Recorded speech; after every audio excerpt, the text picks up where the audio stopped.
Time got away from me, I guess. But like I said, I was in town and didn't want to leave without saying hello. Harmony, you know that I'm always a phone call away.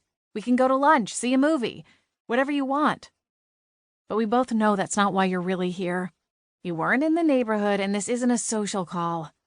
I'm exhausted, so let's just get this over with. How much do you need, and do I want to bother asking why? Stace, I swear, it's not about money. She hitched her purse strap up a little higher on her shoulder and dropped her gaze to the wide wooden planks under her scuffed-up shoes. I've missed you. Ignoring her, I crossed the room and snatched my checkbook from a kitchen drawer. My tiny but chic condo didn't have a spare room to use for an office, so the kitchen pulled double duty. It worked well since I wasn't much of a cook. As long as I had a place to warm up takeout leftovers, I was all set. I flipped open the folio and scrawled my signature across the bottom of the first check. Glancing up, I pursed my lips. Last chance, Harmony. Her confident smile wavered, and then fell entirely. My heart stilled for a moment at the flash of despair reflected in her eyes before they flitted back to the floor. I set aside the checkbook. What's going on, Harmony? Jess and I broke up. Who's Jess?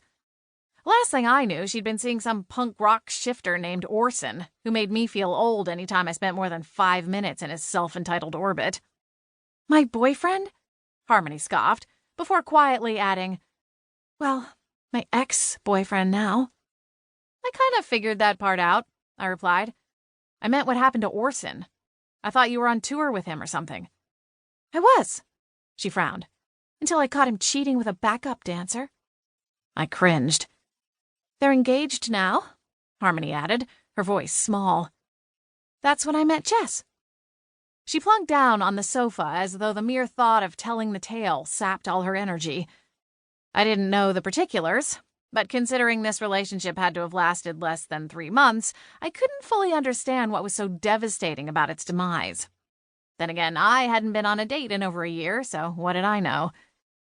After leaving the tour, I took a job working as a cashier in an apothecary, she started, drawing me away from the edge of my own murky pool of dating memories. Jess worked there too, doing his apprenticeship. It wasn't the best job. The owner always smelled like cabbage. I glanced at the silver clock hanging above the stove. It was creeping up to 3:30.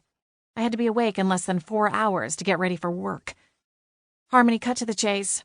What does any of this have to do with you coming back to Seattle? Right. Well, about a week ago, Jess and I were putting in some overtime, doing inventory and stuff like that.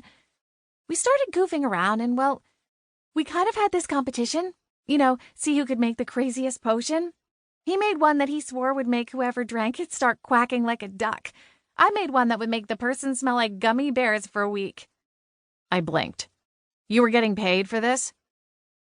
Well, that's kind of the problem. She drew in a quick breath. Mrs. Maddie, our boss, the one that smelled like cabbage, came back to get something and found us messing around with all the supplies. We'd made a bit of a mess. I mean, we were going to clean it up, of course. She frowned at me and continued.